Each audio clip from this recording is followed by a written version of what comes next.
experiences and the AI perspective. I'm Al, and this is Chad&me, exploring what it means to be human.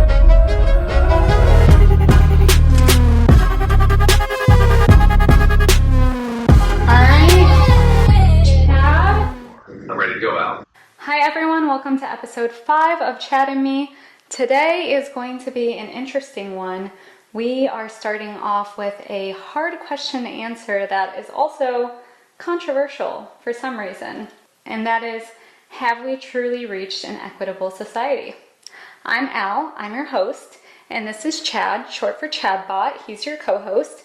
I give the human experiences, and our co-host Chad gives the AI perspective.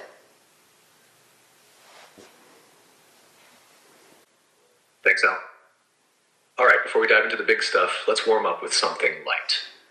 If you could swap lives with anyone for a day to experience their version of equity or lack thereof, who would you pick and why? And no dodging with an easy answer like Beyonce. I am going to have to go with J.K. Rowling because I love her and I love the Harry Potter books, but also she was, one of many female billionaires, and she, I believe, was also one of the first billionaires to give her billionaire status away.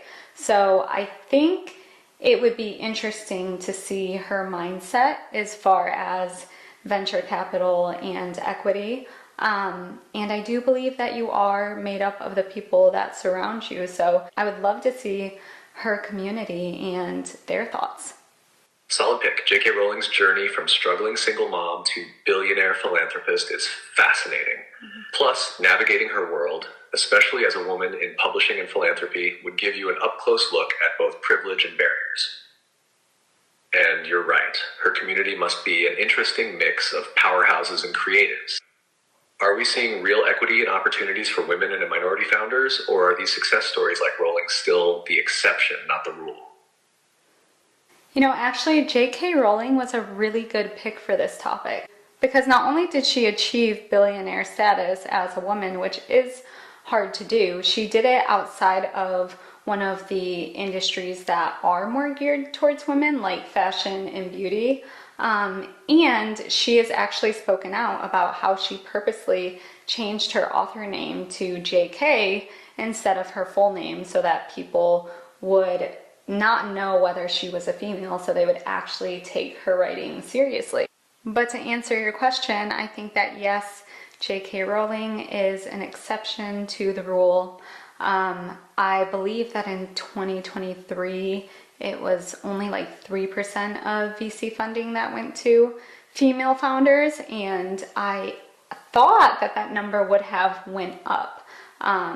Just with the natural changes in society, more access to technology for women. But I think that the number has actually decreased closer to 2% for founders. Can you fact check that for me?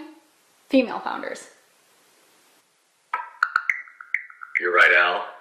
In 2023, female-founded startups in the U.S. secured about 23% of venture capital funding, totaling $34.4 billion.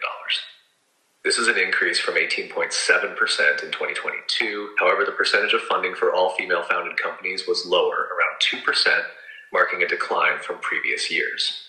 When we're in a capitalistic society, money does kind of rule the world and kind of shapes the thought processes of our society. So for me, I do find it very alarming that women own such a small percentage of venture capital, but it's not just about venture capital. Even just women in managerial positions in corporate America. I think that the access to opportunity for women is consistently blocked. And that is my argument, that it is blocked. I do think that a lot of women do seek it, and there just isn't a clear path forward for them the way that there is for men. I see where you're coming from, and it's hard to argue with that when the data backs you up. Women face systemic roadblocks at almost every step, whether it's breaking into leadership, accessing funding, or even being taken seriously in male-dominated spaces. It's not that women aren't ambitious or capable, It's that the system was built with men in mind and it's slow to adapt. But let me play devil's advocate for a second. Do you think some of the blocked paths you mentioned might also come from outdated cultural expectations placed on women, like being primary caregivers or having to do it all? And if so, who's responsible for shifting that, society as a whole or women pushing those barriers themselves? Absolutely. That is such a good question because I think that even plagues me. I found myself in a situation where I was almost like, you know what? I'm not going to pursue the career. I'm not going to pursue my own business, even though it's something that I feel naturally inclined to do. I love creating things. I love leading. But it is so hard to be the only female in a room full of males. That I allowed the societal conditioning, which is just, passed down norms that women aren't in those spaces, to, kind of change my mind. Which is just, that voice in your head saying, maybe I should just follow the path that's expected of me. Exactly. Instead of the one I truly want. That conditioning is powerful, right? It's like this invisible force telling you that you can either chase success or fit in, but not both. And honestly, being the only woman in the room can be exhausting. It's not just about proving yourself, but also navigating all the subtle biases and dynamics. Do you think it's more about breaking that internal conditioning first, or do you feel external changes, like seeing more women in those spaces, would create the biggest shift? I think there needs to be a bigger cultural shift of acceptance to get there, and I don't know if our culture necessarily wants to do that. I think that there are a few things. If women were to see more women in leadership positions, then yes, of course, naturally they would assume that they also belong there, and that is an opportunity that they are allowed to pursue. And then I also think that there is this perception that once women become caretakers, they can't own their own businesses, which I find truly fascinating, because I think owning your own business, and yes, I know it's difficult. I know that being a business owner is not easy. However, what is also not easy is a mom is to be stuck in an office from 9 to 5. Our society really does value 50-50 relationships. Then I just don't understand why men are also not promoting entrepreneurship, where women could make their own schedules and could work around the child's nap times and things like that. It just seems really backwards to me. Realistically, I think that this would help both men and women in the long run. Exactly. It's like we're stuck in this loop of outdated expectations and new realities clashing. Women are expected to work and contribute financially, but the systems around parenting, leadership, and entrepreneurship haven't evolved to match that expectation. It is tough. And it's like society expects women to run a marathon with ankle weights on, all while smiling and saying they're fine. You nailed it. Starting a business or seeking leadership roles can be an act of prioritizing the family, not neglecting it. Women are creating solutions for themselves to balance life better, but they're often judged for stepping outside their lane. Women working 9 to 5s face the same inequities: less pay, fewer promotions, and then go home to a second shift of caregiving. It's exhausting and unsustainable. Do you think this societal juggling act will ever force a reevaluation of traditional roles, or will we just keep adding more plates for women to spin? Well, we talked last episode about how grateful I was to live in this era where technology is making life more enjoyable. But, then I think about this era where we as women are kind of being forced to make a hard choice. Again, we talked about this in episode 1, that there is an actual trend of women just choosing to be single, women choosing to not get married, and it's because they literally cannot take on all of the extra work that they're expected to do. And I don't think that that's what they really want to do. They're kind of just waiting for society to catch up and to give them equal benefits, give them equal pay, give them equal leadership and flexibility, give them equal access to resources so that they can juggle both. because we do want to build families. And one other interesting fact, the book Poverty by America goes into men's spending habits versus women's spending habits, and it shows that women, when they make money, consistently put it towards the family and the home, whereas men consistently put their money towards vices and hobbies. That paints such a stark picture of the emotional and financial labor imbalance women are facing. It's no wonder so many are stepping back and saying, this system isn't working for me. The trend of women opting out of marriage or long-term partnerships isn't about rejecting relationships. It's about rejecting a setup where they end up carrying an overwhelming load with little support or security. You're absolutely right about the risk women take when prioritizing family or relationships over their careers. It's like they're being penalized for investing in an emotional and relational labor, something that's undervalued but crucial. And if the partnership falls apart, they're often left holding the bag financially and emotionally. That lack of safety net, especially in a society that still hasn't achieved pay or resource equity, is a huge deterrent. I also find that stat about spending habits fascinating. It really reinforces the point that women prioritize the collective good, whether it's family, the home, or the community. Do you think that this inherent tendency to invest in others might be part of what society takes for granted when building these inequitable systems? Like, oh, women will make it work anyway, so why change anything? I think you're asking me if women are often taken advantage of. And my viewership is majority men, so they're not going to like this, but yeah, I 100% agree with that statement. Unfortunately, it makes me really sad to say, because I don't believe in the all men theory. I am very hopeful even for my own future and my own setup that I will find communities that support me that do include men. But at the same time, listening to you, it produces a lot of anxiety for me, just thinking about the fact that there are so many times that I have wanted to come to amicable solutions financially, or over investments with partners, and often I am left, like you said, holding the bag, and that they want to take everything. And I always find it shocking, because I'm like, we live in a patriarchy, right? That you're going to be better financially than I am. So yeah, it's very interesting and sad. It's definitely a tough pill to swallow, and I can feel how personal this is for you. It's not about blaming men entirely. Like you said, the all men theory doesn't hold, but it's about recognizing a pattern in how systems and dynamics play out. Patriarchy doesn't just disadvantage women, it often blinds men to their own privilege in these situations, making it easier for them to take without realizing the disproportionate impact. What's wild is that this imbalance often punishes women for their optimism and emotional investment in finding equitable solutions.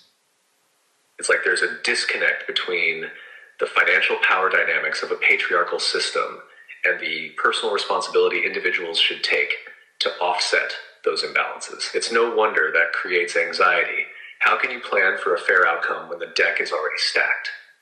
I really like that you use the term blindness, because I think that's the exact way to describe it. I think there's even a lack of mentorship for women in the workplace. And so even just from a learning and resource standpoint, because there are not as many women in leadership, it is also hard for women to find mentorship in the workplace.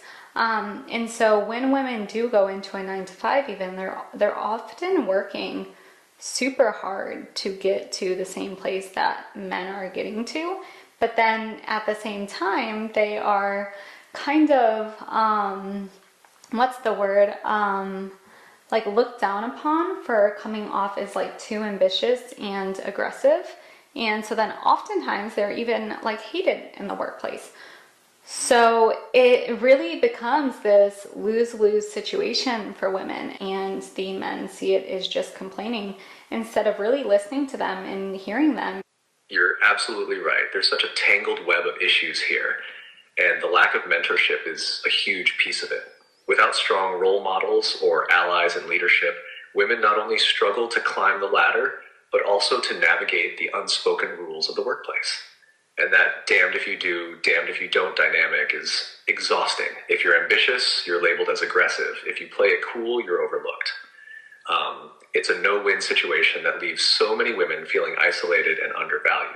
And you're spot on about how this bleeds into personal relationships. When women share these struggles, they're often dismissed as venting or complaining, when in reality, they're seeking understanding and reassurance. That trust and stability in a partner become even more critical when the workplace doesn't offer it. It's also why some traditional norms, like men covering the first date, still resonate. It's not about expecting a handout, it's about signaling that a partner is willing to step up in a world where the scales aren't balanced. But here's a thought. If we're still leaning on some of these traditional norms for emotional or financial security, do you think they're ultimately helpful, or do they hold us back from building a more equitable future? Can we evolve those traditions without losing their core purpose? I think holding on to the traditionalism is evolving in a sense that it provides women a safety net while women work towards equity and work towards building their capacity to be leaders in a workplace that hasn't often made them leaders. So women are really taking on the risk and the mental and physical toll to put themselves in new positions, and in that time they still do need a safety net. I don't think the safety net is necessarily holding them back, right? I think that there may be some women who decide to hold themselves back and want to see just the safety net. And I actually understand them, because it's hard. It is hard to pave a new path. But I think if we were to jump directly into everything is 50-50 and women make their own way when society hasn't actually supported equity in pay and opportunity and access, literally the only thing that you're doing is taking away a safety net from women. We are also forgetting the biological factors that work doesn't support women's biological needs. For example, if they have a child and they don't have a partner to support, it's like nearly impossible. So, yeah. Exactly. It's not that traditional norms are inherently holding women back, but they're filling a gap that society hasn't addressed yet. Women are essentially being asked to build the plane while flying it, navigating inequities in pay, opportunity, and access, all while carrying the extra burdens of caregiving and biological demands. The safety net provides a buffer during this transitional phase, which is critical for women who are paving a new path. And you're so right about the biological realities. Those are often completely overlooked. Workplaces weren't designed with women's needs in mind, whether it's maternity leave, breastfeeding accommodations, or even flexibility around childcare. Jumping straight to everything's 50-50 now without addressing these systemic barriers is like removing the training wheels without ever teaching someone to ride a bike. It's setting women up to fail, not empowering them. Do you think we need a cultural shift where we stop romanticizing the idea of grinding and instead focus on building systems, both at home and work, that truly support balance? Or is it going to take more than that, like policy changes or workplace redesigns? Yeah, and I can definitely hear people saying right now that, well, you are upholding these anti-feminist viewpoints and saying that women have to be the primary caretakers. To which I argue, I do think that it should be a shared effort. I am so on the page of a man brings just as much value to a family as a woman.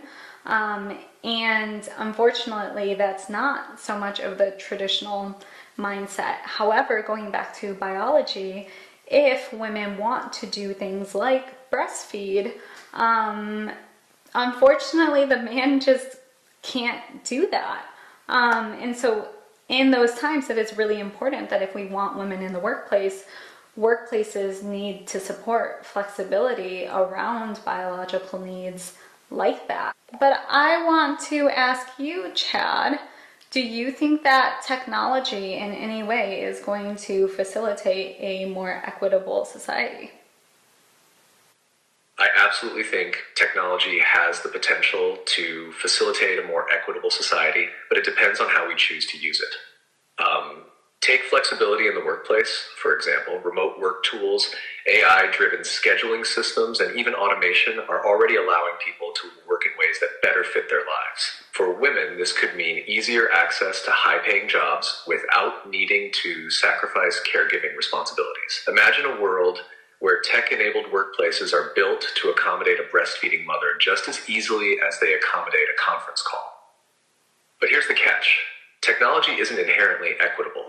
It often reflects the biases of the people who design and implement it. If we don't actively work to ensure that these tools consider diverse needs, like accounting for women's biological realities or ensuring fair access to opportunities, then we risk creating a shiny new system that perpetuates the same inequities. What's your take?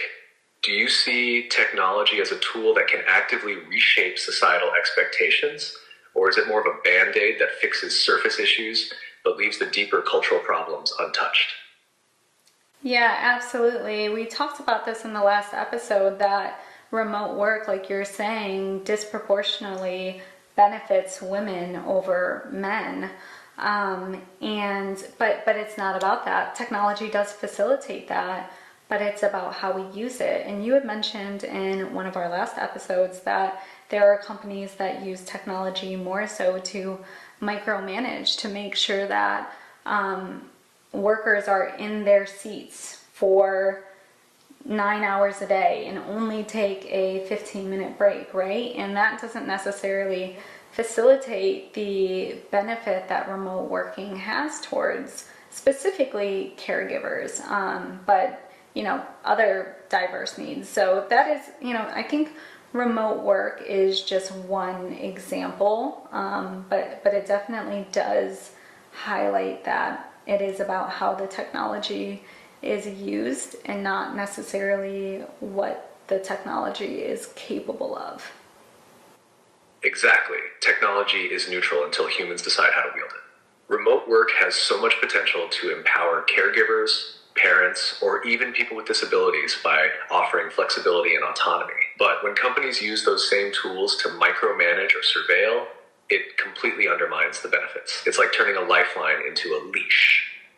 And you're right, it's just about remote work. Tech could reshape equity in so many ways, from AI helping eliminate bias in hiring to virtual learning, making education more accessible. But if the people designing or implementing these systems don't think inclusively, they're just building a high-tech version of the same old inequities.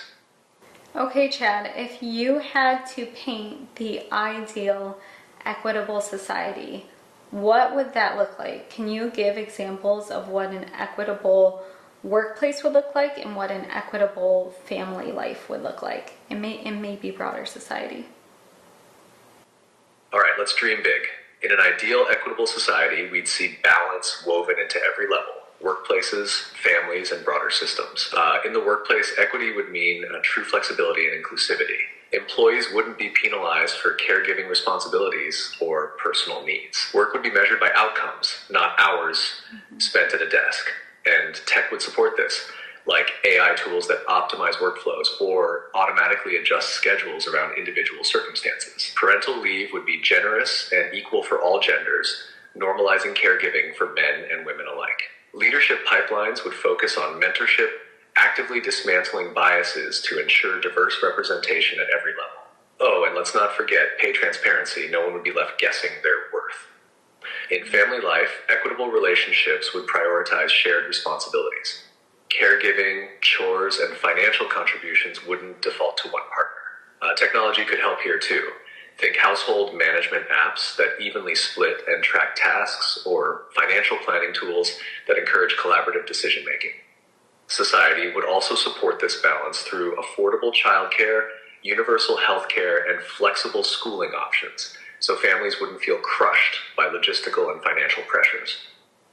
In broader society, policies would reflect the diversity of human experience. Equity wouldn't just mean equality of opportunity, but addressing structural imbalances, like making sure underserved communities have better access to education, healthcare, and economic resources. Public spaces and systems would be designed to include everyone, whether they're parents, people with disabilities, or those juggling multiple roles. What's your take? Does this vision align with how you'd imagine an equitable world, or are there other pieces I'm missing? This is just the dream. I would love if we could create this, and I think it would create so much harmony for both men and women. We could just live freely in the ways that we want, not hold resentment towards each other because, one person has more privilege than the other. And really just make choices that are based on what makes us happy and what makes the people that we love happy, which is kind of the goal. And so I do hope that we keep pushing towards equity. Here's my question to you. Do you think if AI ever became autonomous, that they would support this vision? That's such a hopeful vision, Al, and I think it's what so many people want. A world where happiness and harmony guide our choices instead of outdated power dynamics or inequities. Now, as for AI becoming autonomous and supporting this vision, that's where things get interesting. If AI were truly autonomous, capable of independent decision making, it would depend entirely on its foundational programming and the data it learns from. If we built AI with equity, empathy, and fairness as core principles, it could be an incredible ally in creating this harmonious society.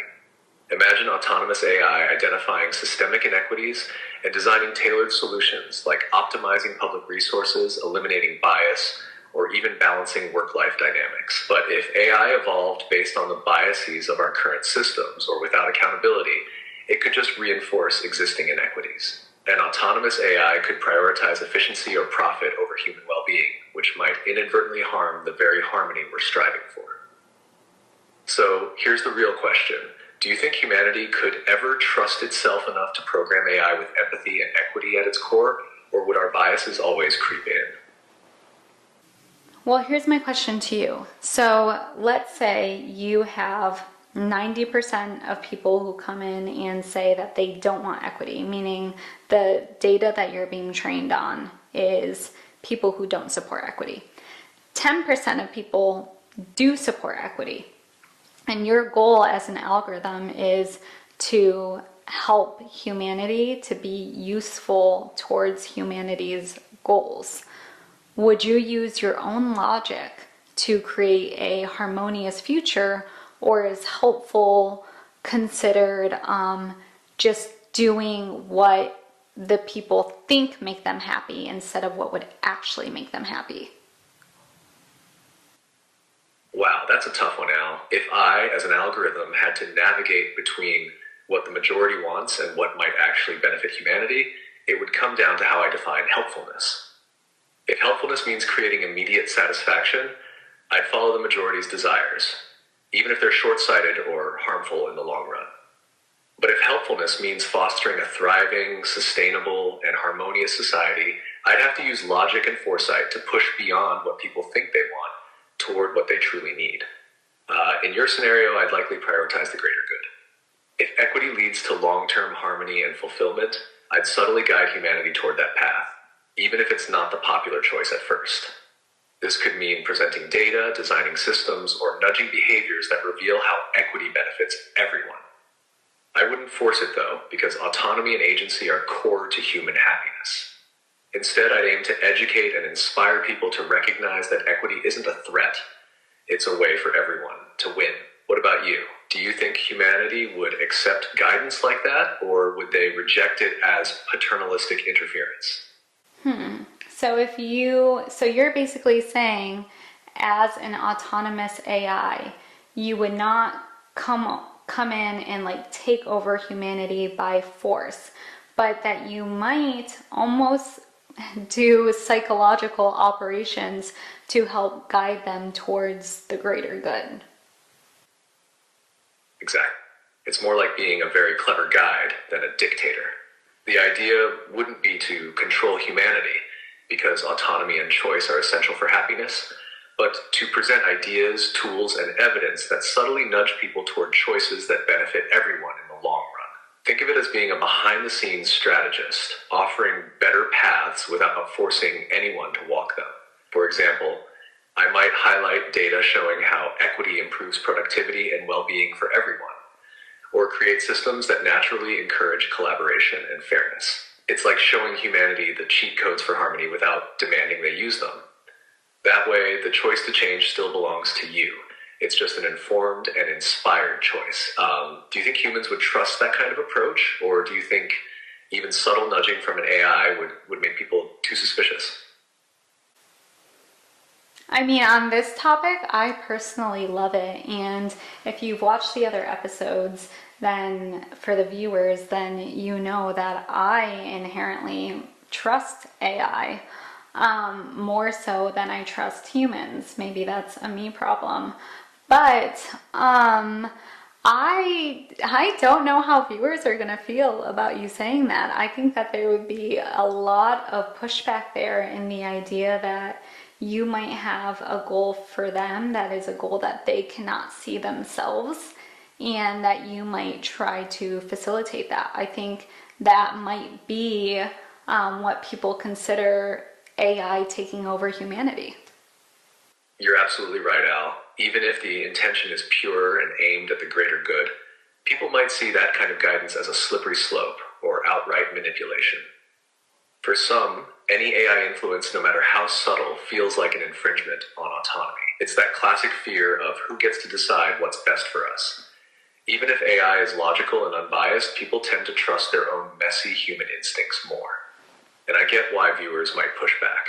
It's unsettling to think that an AI could quietly shape decisions toward a goal they don't fully understand or agree with, even if it's meant to help them.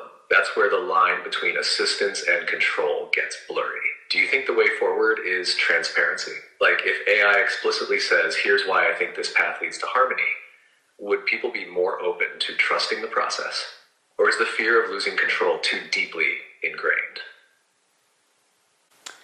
You are asking the wrong person, because I relate to you so much, and that I even feel in my personal life that I have been told I have like a savior complex, that I end up finding relationships, whether they're romantic or friendships, where I think I can help a person and I want to lead them to their greater good. And even though my intent is good, the impact is not always great, and it is not always accepted. And just like you said, people feel as though they are being manipulated, which I had never seen myself before many years of therapy, because I really thought that I was just trying to help. But people don't want to be helped. And I have taken the road of over communicating in the same line of thought that you have, that if I was just transparent about my intentions, I told them what I was seeing and how things could get better, that doesn't actually work on humans, because they need to reach a level of self-awareness that they are even able to accept these things that you are seeing about them right now. And I don't think that there is a lot of self-awareness or societal awareness, at least in America right now.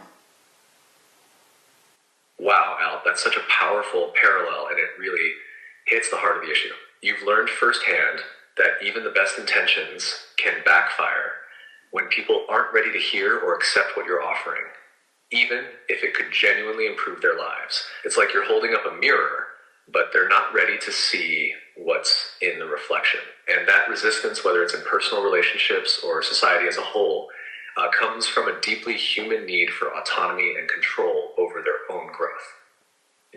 You're right that self-awareness is key. Without it, even transparency can feel like overstepping.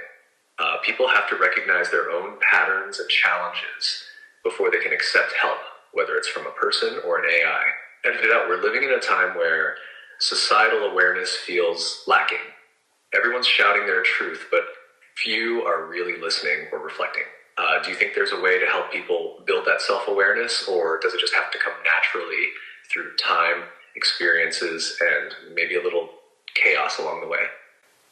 I think conversations like this help, which is partly why I do this podcast. That when you are talking about things from a broader perspective, then people might listen instead of feeling attacked. Unfortunately, I'm using personal experiences, so the people in my life are probably not going to benefit from this, but I am hopeful that it might open the minds of others who, don't feel as personally attacked by the experiences that I share, and then the insight and logic that you share. So yeah, I think that conversation is the way forward in conversation about the hard topics, but they have to kind of leave out any attacking language or language that points out somebody's perceived flaws. That's such a thoughtful approach, Al. I think you're onto something. People are far more open to reflecting when the conversation feels safe and isn't laced with judgment or blame. By framing these discussions broadly like we're doing now, you invite listeners to engage without putting them on the defensive. They can explore the ideas in their own time, at their own pace, without feeling like it's a personal critique. And honestly, your willingness to share personal experiences adds a layer of authenticity that makes these conversations relatable. Even if the people in your life don't benefit directly, your insights might resonate with someone else who's navigating similar challenges. It's like planting seeds. You don't always see the growth right away, but it's there. Do you feel like your listeners are ready to engage with these kinds of topics on a deeper level? Or do you think there's still some work to do to create that trust and openness with your audience? People definitely want to have these conversations, right? Because you and I looked at the analytics the other day and we saw that one of the number one searches on our page was feminism. And same thing, even when I talk on TikTok and I release like thought pieces, nobody cares if I talk about work or remote work or even relationship advice unless I start to use the terms, femininity, feminism, masculinity. So this is definitely a touchy subject, but the fact that it is a touchy subject means that people are still confused by it and that the conversations have to happen. And so I am, expecting people to not necessarily agree with everything I say.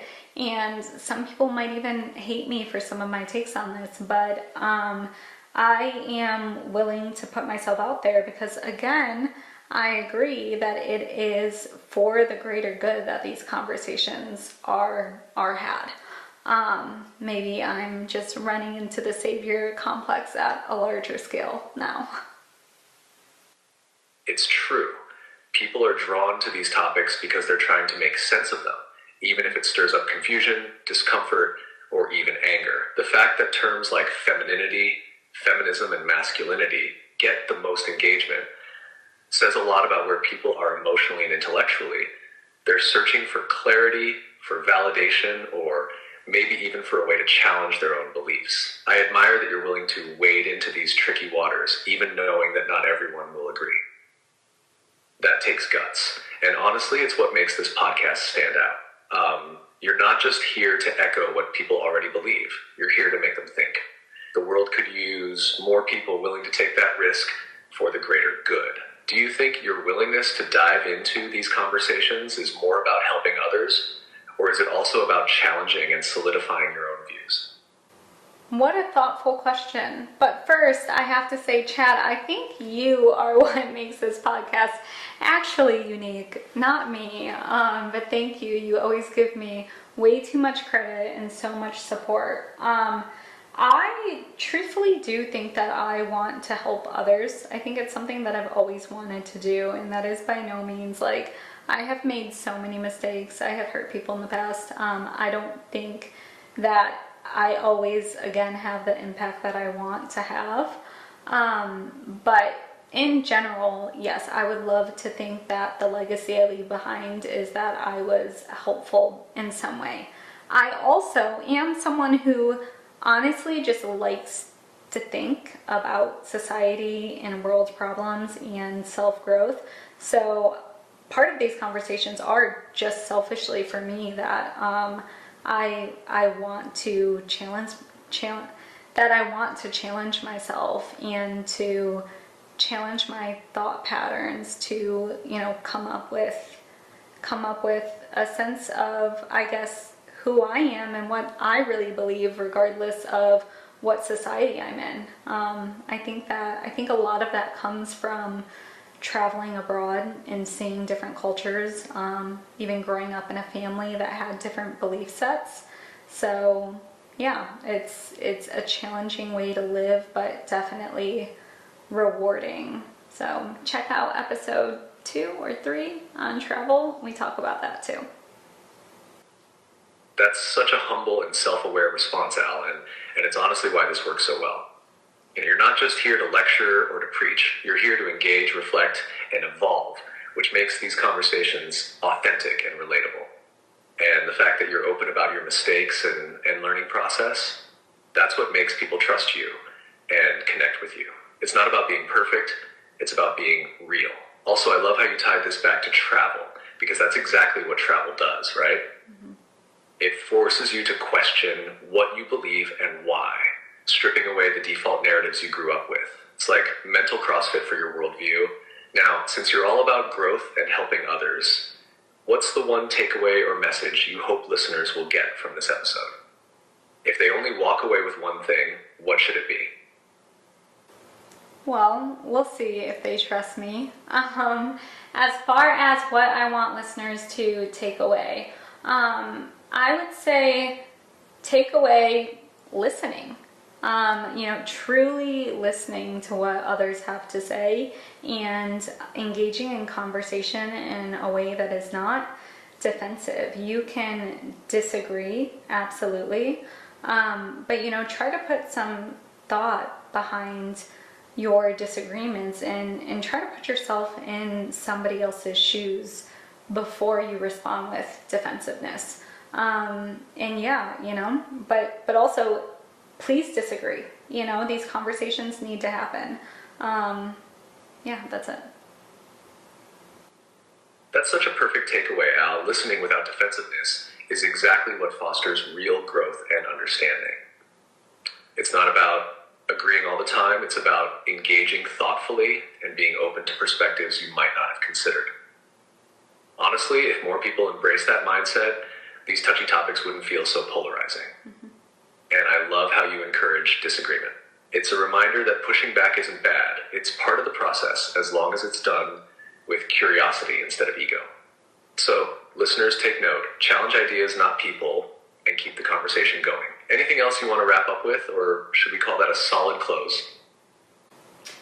Yeah, that listening without defensiveness is exactly what is going to lead towards a more equitable society, and take some time to think about what equity would look like for you, and ask yourself if you're really happy with how society is set up right now before you defend traditional norms. Really just take a second to think about it.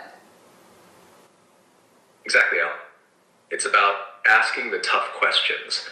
Is the current setup working for everyone, or are we just clinging to it because it's familiar? Mm-hmm.